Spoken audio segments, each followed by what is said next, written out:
Sahabat Siloam, kembali lagi dengan Inge Syafrida di Siloam TB Simatupang Podcast. Seneng banget nih kita udah ketemu lagi dari episode sebelumnya. Dan sama seperti episode-episode sebelumnya, kita akan membahas masalah-masalah yang sering ditemui sehari-hari dan mungkin akan menimbulkan pertanyaan dari sahabat-sahabat Siloam. Untuk tema kali ini aku akan mulai dengan satu kata. Encok.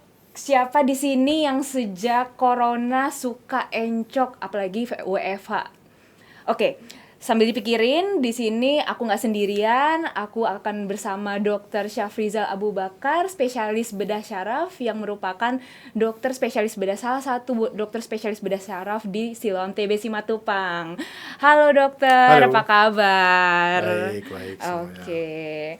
Gimana dok, bener nggak kata aku? Jadi sejak corona, sejak WFH ini banyak banget yang ngeluh sakit pinggang nih gitu. Ya benar banget ya, sekarang polanya sekarang pandemik kemudian WFH selama pandemik membuat postur kita salah posisi semuanya. Dikarenakan WFH kita harus duduk di rumah, dan duduk di rumah beda dengan duduk kantor. Kalau di kantor tuh ada working hours-nya. Ya jam 4. Kalau duduk di rumah bisa sampai malam. Meeting sampai malam. Karena apa? Semua online. Ini berarti kita nyeri punggung gitu ya, nyeri punggung, nyeri Ya. pinggang gitu. Nyeri punggung itu tuh sebenarnya cuma satu aja, si encok ini aja, atau ada banyak jenis-jenisnya gitu? Jadi nyeri punggung itu ada beberapa macam. Ya. Yang paling sering adalah sacroiliac joint pain, yaitu nyeri di sacroiliac joint, yaitu di persendian antara tulang pinggul dan tulang ekor. Nah, itu paling sering. Yang kedua adalah facet lumbar pain, yaitu nyeri yang disebabkan adanya gesekan atau inflamasi pada ruang facet joint di lumbar. Nah, yang ketiga adalah HNP, atau orang biasa disebut dengan saraf kejepit. Nah, itu posisi ketiga. Nah, itulah yang penyakit yang sering terjadi pada nyeri pinggang. Terus kalau yang encok itu kan yang kita tahu ya sehari-hari. Sebenarnya encok itu dari 3 itu termasuk yang mana, dok? Nah, encok itu biasanya jadi pada facet lumbal.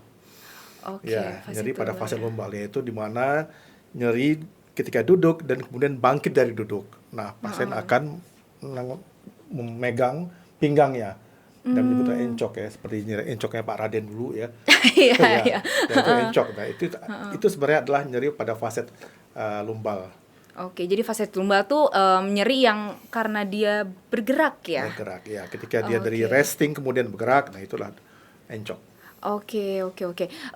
Terus apakah penyebab 3 ini sama? Apa aja sih yang bikin bisa penyebab 3 ini yang si HNP dan facet atau sacroiliac joint ini? Nah, yang pertama kita akan jelaskan dulu mengenai sacroiliac joint.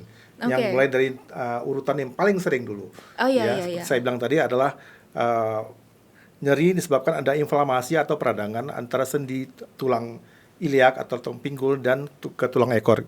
Anda bisa lihat pada gambar merah tersebut. Nah, itu adalah ruang facet. Jadi ini ya, tulang ekor dan ini tulang pinggul ya. Ini tulang ekor, ini tulang pinggulnya. Nah, ini adalah nyeri. Nyeri biasanya sifatnya dia nyeri akan dirasakan ketika duduk. Makin duduk lama makin sakit sehingga nggak betah duduk. Pasien sampai harus berdiri. Kenapa? Karena keduduk nggak nyaman banget gitu loh. Oh gitu. Nah ini biasa orang akan pegang daerah sini, akan pegang daerah pinggangnya tersebut gitu loh. Nah ini dia. Sacroiliac joint ini sangat menyiksa ya. Bisa terjadi pada satu sisi dan pada dua sisi juga. Anda bisa lihat pada gambar adalah orang akan pegang dua-duanya nih, pada dua sisi sendi sacroiliac.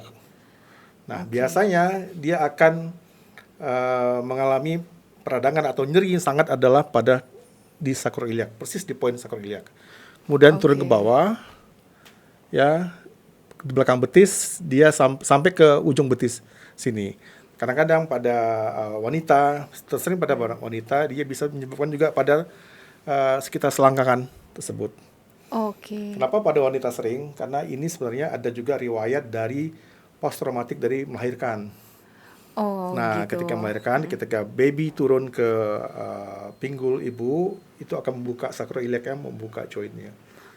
Nah, itu walaupun babynya udah udah lama 20 tahun lah, baru sekarang merasakan adanya iritasi atau peradangan pada sendi fascia tersebut, sendi sakroiliak tersebut.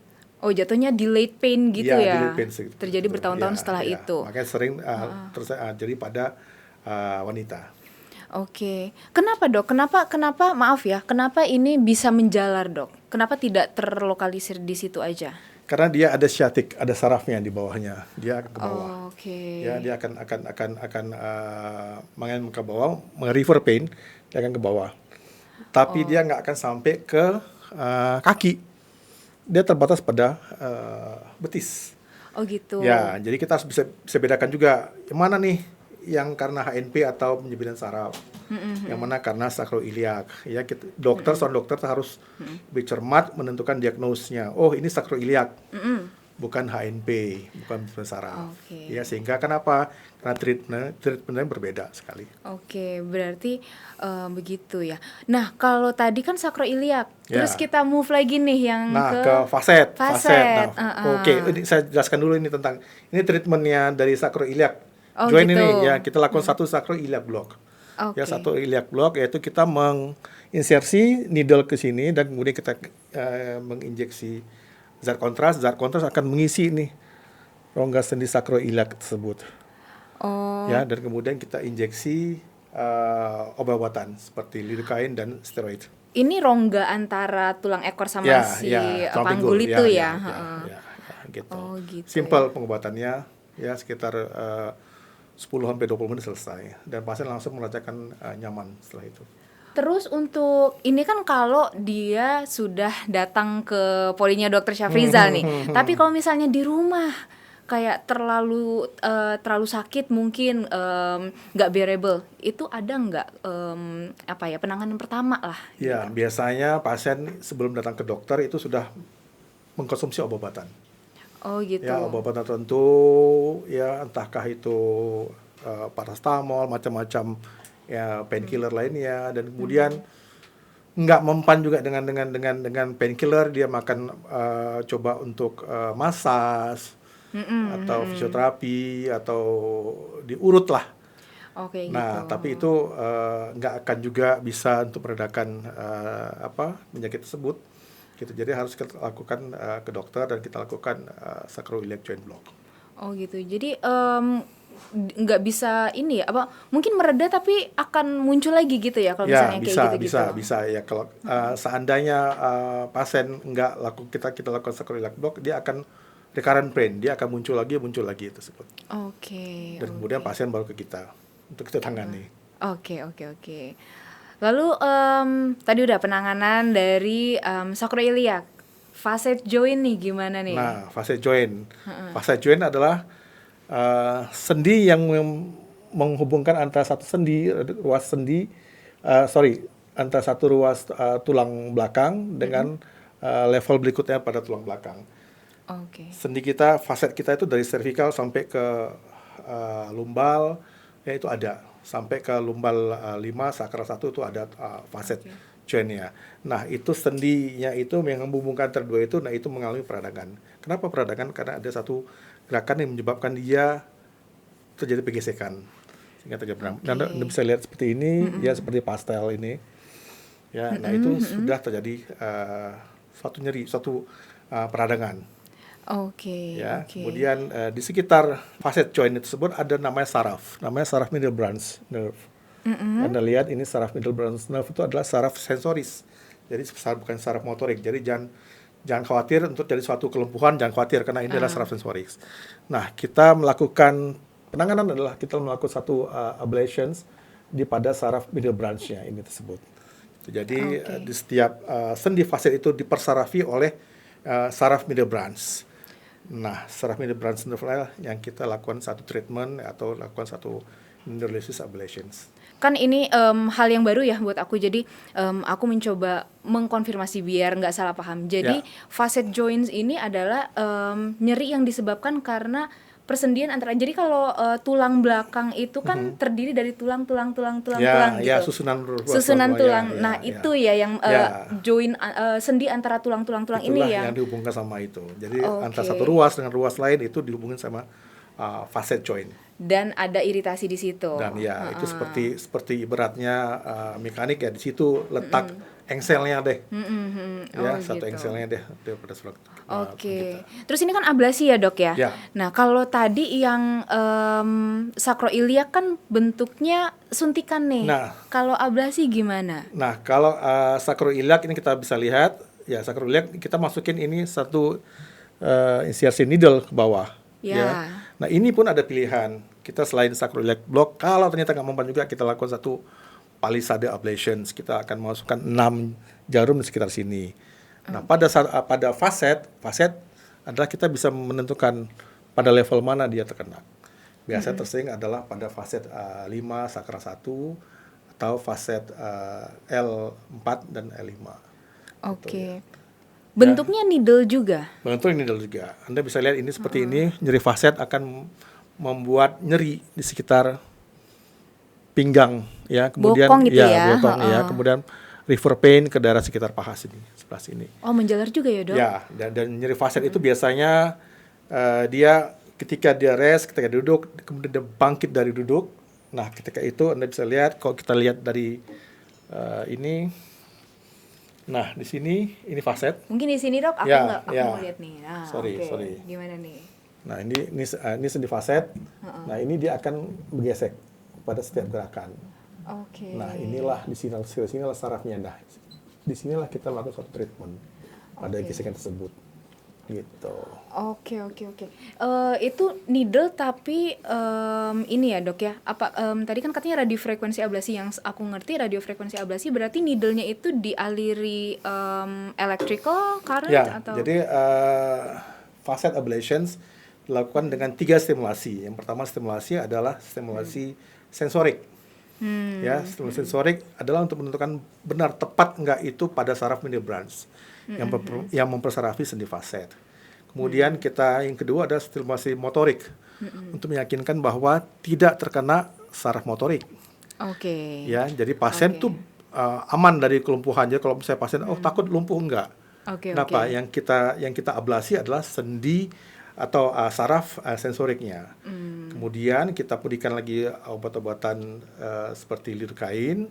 Kemudian kita lakukan satu thermal ablations selama 1,5 menit 2 kali siklus. Oke. Lidocaine tuh untuk yang untuk bikin baal ya. Jadi nggak perlu takut nih sahabat Siloam, jangan takut kalau ada jarum masuk, enggak. Itu kan mau dibikin kebas dulu baru nanti kita lakukan tindakannya gitu ya, Dok ya. Benar banget. Oke. Nah, ini facet ini biasanya karena apa, Dok?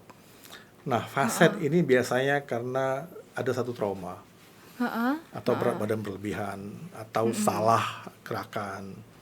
Ya, trauma contohnya adalah jatuh ketika duduk. Ya, dia biasa jatuh ketika duduk itu biasanya menimbulkan sacroiliac joint pain. Kemudian juga facet lumbal pain. Double berarti. Ya, double. Makanya kadang-kadang sering kali kita lakukan suatu tindakan ablation itu kita melakukan satu sacroiliac joint block, kemudian kita lanjutkan dengan facet ablation di atasnya. Oh, gitu. Karena biasa dia muncul secara bersamaan. Oh, terus kalau encok tadi kan encok masuk ke facet ya? Ya, nah itu facet. Trauma kah atau karena terlalu banyak duduk? Nah, itu dia. Gitu ya? Sekarang ada postur yang salah. Ya, ada postur yang salah. Kenapa? Karena sering duduk. Duduknya pun tidak cerdas, bisa kita bilang. Kenapa? Karena dia duduknya tidak melesot. Dia tidak melakukan satu duduk yang kita menyandarkan tulang belakang kita itu ke belakang. Saya akan contohkan nih. Nah, seperti ini. Ya, duduk benar adalah duduk adiknya sebelah ini. Ya, dia bisa pas dalam belakang. Nah, yang sebelah sini ya sudah kepalanya miring ke depan dan kemudian dia masuk gini, sehingga berat badannya akan menumpuk ke pinggang. Nah, ini bisa dilihat postur-postur gimana sih cara duduk. Makanya kenapa selama pandemik, selama WFH makin banyak pasien seperti ini. Kenapa? Betul. Pasien banyak duduk. Ya. Kita semua banyak duduk. Dan duduk bukan working hour aja. Iya. Ya, bisa meeting sampai malam dan itu online. Karena kan kita nggak, kalau di jam working hour tuh kan ada waktu terbatas pulangnya waktunya, ya gitu. Kemudian kita harus exercise, jalan kemana. Nah, sama pandemik nggak ada. Oke, jadi meningkat gitu. ya Meningkat, keluhan ya, untuk facet joint, tersebut. facet pain ini. Ya. Oke, langsung merhatiin nih. Oke, yang tadi, Nah ini sendiri yang heeh. kita ablasi seperti ini. Oke, oke, Ya, yang oke. sebenarnya adalah yang merah yang seperti ini. Iya, Kita iya, iya. ablasi. Contoh kita lakukan satu facet ablations. Oke, seperti tadi yang ini, SI joint ya. Kalau, untuk facet ada nggak penanganan pertama di rumah gitu? Untuk ya sebelum datang ke, poli Dokter Syafrizal, adalah yang bisa meringankan gejala Ya, dulu. biasanya pasien-pasien kita itu yang pertama sudah konsumsi Oh makanan, gitu. kemudian sudah dia lakukan satu massage, dan kemudian yang paling sering adalah apa, dikoyok. Dia pasang koyok. Ya, Diangetin, diangetin pakai koyok diangetin. gitu. Jadi pasien ketika kita periksa udah nempel tuh banyak koyok-koyok di situ tuh. Oh gitu Ya ya. nggak apa-apa itu untuk meringankan sementara. Tapi ya itu sementara sifatnya. Yang kita lakukan adalah sifatnya yang harus benar-benar lama Oke, berarti itu terjadi. pertolongan pertama dengan cara yang cukup sederhana, Ya. cuma untuk biar bearable sampai ke Ke poli ya, gitu ke kita, ya. ya, Oke, tadi udah SI joint, udah facet, sekarang HNP nih, Nah, syaraf kejepit, gimana nih? Heeh. Nah, ini kesininya juga HNP jadi sering. Kenapa? Pasien jarang olahraga, ya, Oke. jarang exercise, jarang bergerak, berat badan makin naik, ya. Kemudian pasien dengan adanya riwayat jatuh, ya. Nah, ini bisa menimbulkan pencetusan terjadinya suatu HNP. Apakah itu HNP? Kita bisa lihat HNP adalah keluarnya satu nukleus atau inti dari bantal ruas tulang belakang, dia keluar menekan saraf. Oke, ini nih kalau si spine ini dibelah ya di bagian dalamnya ya, Ini bagian aksialnya, ini bagian sagittal, bisa lihat seperti ini. Gitu, ya. Dia bantalan itu keluar tuh isi dalamnya. Ibaratnya seperti itu, sehingga dia menekan saraf seperti ini. Nah, Oke. yang paling sering ada terjadi pada saraf ke lumbal 45. Oke, syaraf lumbal 45 tuh pinggang ya? Pinggang, ya, Pinggang ya, ke ya. bawah. Oke. Ya. Bisa karena kalau WFH gini bisa nggak menyebabkan HNP atau hanya terbatas di karena jarang olahraga? Ada lagi nggak? Bisa karena salah posisi saat duduk. Ya karena apa? Kita menekan ketika kita duduk lebih melesot seperti itu ya. Berat badan kita tuh akan menekan ke pinggang kita sehingga bisa menekan membuat penekanan pada HNP tersebut. Dan kemudian apabila ada trauma, jatuh, ya, kemudian berat badan berlebihan sehingga bisa menekan. Oke, berarti penting banget nih Sobat Siloam untuk memperhatikan posisi tubuh yang ergonomis selama bekerja. Sebenarnya nggak cuma bekerja ya, di sehari-hari juga posisi tubuh tuh ya, penting banget karena harus melakukan suatu warming up atau betul, stretching sebelum iya. melakukan satu posisi ya. Oke. Nah ini seperti ini, Anda bisa lihat. Ya. Ini tampilan yang kalau diperbesar lagi ya. Ini kalau besar lagi secara aksial kita bisa lihat. Ini normal disc, ini yang herniated disc atau yang keluar. Sini utuh, ya, pada sisi sebelah sana Anda bisa lihat itu keluar dan anulusnya atau bantalan sudah robek dan itu langsung menekan ke sarafnya. Oke, tadi kan dokter bilang katanya karena ini jarang olahraga. Apakah nggak makin kalau olahraga malah makin keluar ininya? Nah, makin ada olahraga tertentu yang membuat semakin bisa terjadi HNP. Contohnya adalah lari. Lari, angkat berat, ya. Kemudian olahraga yang bisa menimbulkan trauma. Kenapa lari? Karena dia ada satu gerakan axial loading yang bisa menekan bantalan sehingga keluar. Sehingga saya sarankan nih untuk pada runner, ya sebelum kejadian ini cek dulu nih, ya kita harus cek dulu medical check up dulu, kita lakukan satu MRI lumbar dulu untuk melihat modalitas kita nih, apakah kita ada HNP apa enggak. Kalau Anda tidak ada HNP, silakan lanjutkan running. Berarti HNP itu bisa diprediksi gitu? Bisa diprediksi. Kalau ternyata udah ada satu HNP di gambaran MRI, walaupun klinis tidak muncul. Ya lebih baik kita bilang sarankan ganti olahraganya, jangan sifatnya running gitu. Oke, tadi itu kan kalau untuk SI joint, untuk facet itu ada ablasi dan ada injeksi ya. Ya. Kalau HNP bisa nggak dua itu atau ada teknik lain Nah, nih untuk HNP ini penanganan? sekarang, nah ini seperti ini gambaran HNP ya, kalau kita lihat ini. Oke. Nah, ini bebannya, ya kenapa beban luar biasa axial load dari sini. Ini ibaratnya ini menahan beban keras, Oke. ya. Nah, ini klinisnya kita bisa melihat kalau L4 itu di daerah mana, L5 itu di daerah mana, L1 di mana, gitu. Menjalar juga berarti Menjalar liver pain juga ya? ya menjalar juga untuk mengikuti dia sampai kaki. Nah, Oke. teknik operasi atau teknik penanganan HNP ini sudah terjadi satu evolusi. Jadi seiring Oke. dengan kemajuan teknologi di bidang kedokteran, seiring dengan kemajuan teknologi fiber optik, ya. Sekarang kalau dulu kita lakukan satu laminektomi kita angkat tulang laminanya untuk operasi. Ini terjadi Oke. sekitar 6 sampai 8 tahun lalu kita melakukan seperti ini. Ya, sekarang sudah tidak seperti itu lagi. Dulu pasien harus tulang harus diangkat, kadang harus kita pasang plat gitu. Nah, sekarang Oke, kan sangat invasif ya. sangat invasif sekali dan perlu perawatan sekitar 5 sampai 7 hari. Waduh, Dan terus kemudian berkembang ke microdisectomy. Microdisectomy tetap kita melakukan satu drill atau pengangkatan pada tulang di laminanya walaupun nggak semasif yang laminektomi. Microdisectomy itu kita melakukan dengan cara teknik mikroskop. Nah, sekarang kita lakukan dengan cara teknik endoskop. Nah, endoskop endoskopi. cuma incisi 0,8 cm. 0,8 cm tidak sampai 1 cm. Dan kita kemudian memasukkan needle, kita memasukkan scope dalamnya dan kita lakukan satu teknik pengangkatan diskus yang menekan saraf tersebut. Oke, itu tekniknya masih tergabung di microdisectomy atau? Enggak, semua ada endoskop, by endoskop semuanya. Oh, berarti itu PLED kah? PLED, ya, Oke. teknik PLED. Jadi percutaneous lumbar endoscopic discectomy. Dan ini pasien dia dalam kondisi sadar. Oh, gitu Kenapa ya. sadar? Kita harus berkomunikasi dengan pasien di saat operasi untuk menggerakkan kakinya.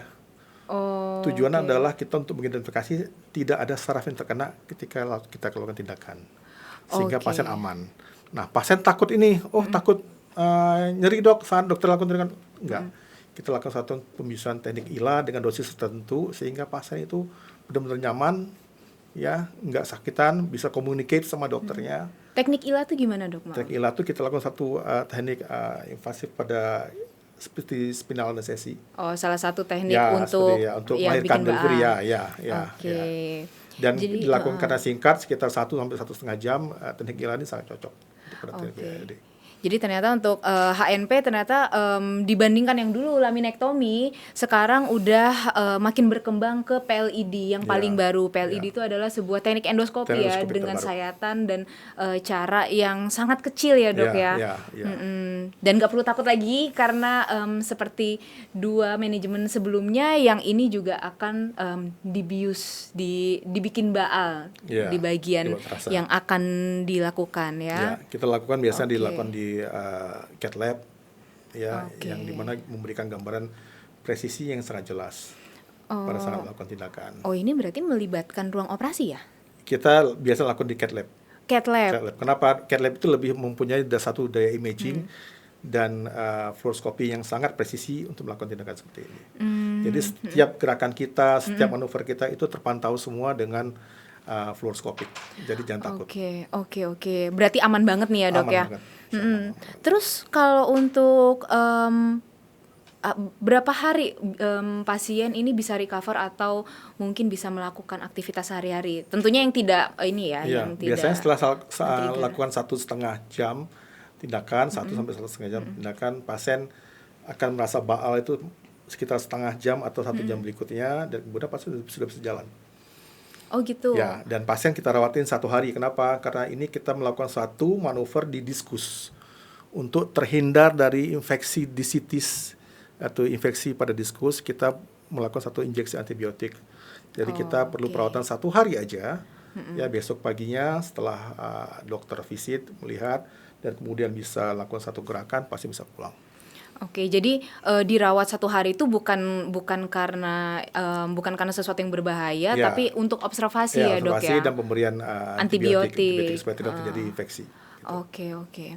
Nah, dari tiga manajemen ini yang untuk 3 tipe pain yang berbeda, gitu, kalau udah dilakukan ada nggak kemungkinan untuk kambuh lagi nih?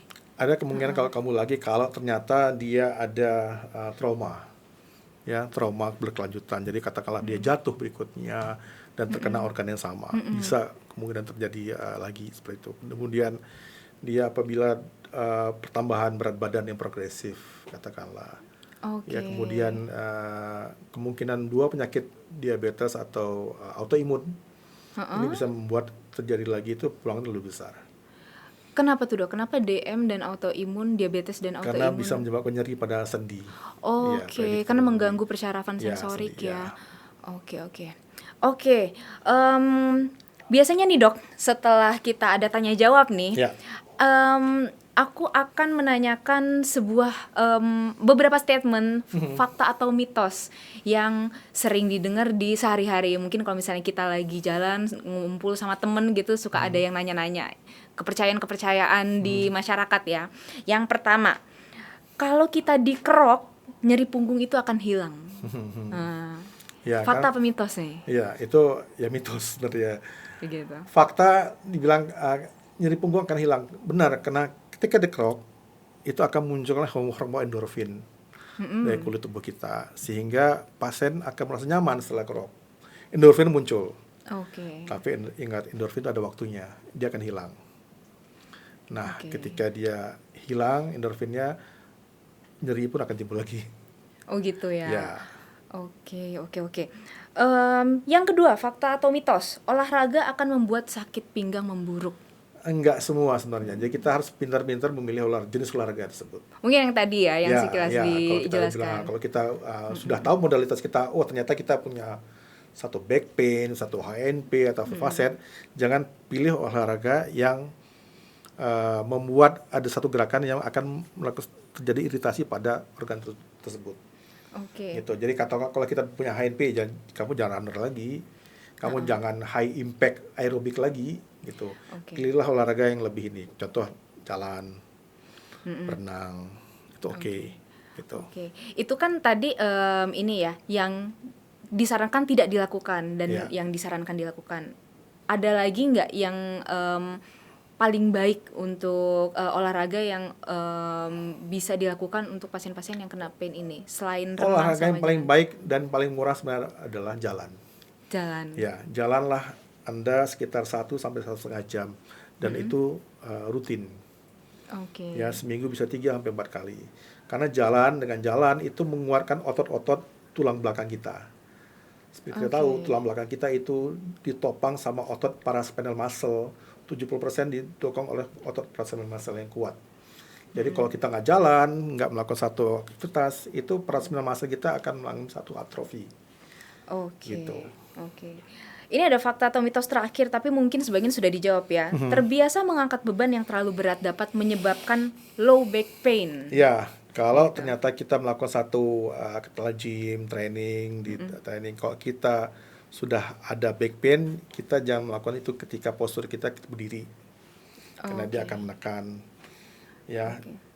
Anda lying down atau tidur di bench, ya Anda bisa melakukan satu gerakan katakanlah untuk menguatkan otot chest kita, lying down di bench, tidur di bench, kemudian kita angkat beban seperti itu, sehingga enggak menekan back pain kita, enggak menekan pinggang kita. Oke, Gitu, berarti triknya. angkat beban tetap oke tapi tricky Ya, ya. trik ya harus tahu yang mana. Dan kita juga kalau kita punya personal trainer, kita harus ngomong ke personal trainer kita punya back pain. Oke. Dia akan memilah jenis-jenis posisi tertentu yang bisa kita lakukan. Oke. Waduh, ini ternyata tidak cuma encok aja ya, Ya. back pain ini. Ya, berkembang kemana. Iya. Banyak banget dan mungkin sahabat Siloam beberapa atau banyak pertanyaan sahabat Siloam sudah terjawab di bincang-bincang kali ini ya. Kalau untuk pertanyaan selanjutnya ada yang tidak terjawab, bisa langsung konsul ke Dr. Syafriza Abu Bakar. Sebelumnya makasih loh dok, Ya, banyak sama-sama. banget nih info-info tambahan nih Ya. yang saya dapat. Jadi tidak cuma back pain ya, Ya. tidak cuma encok.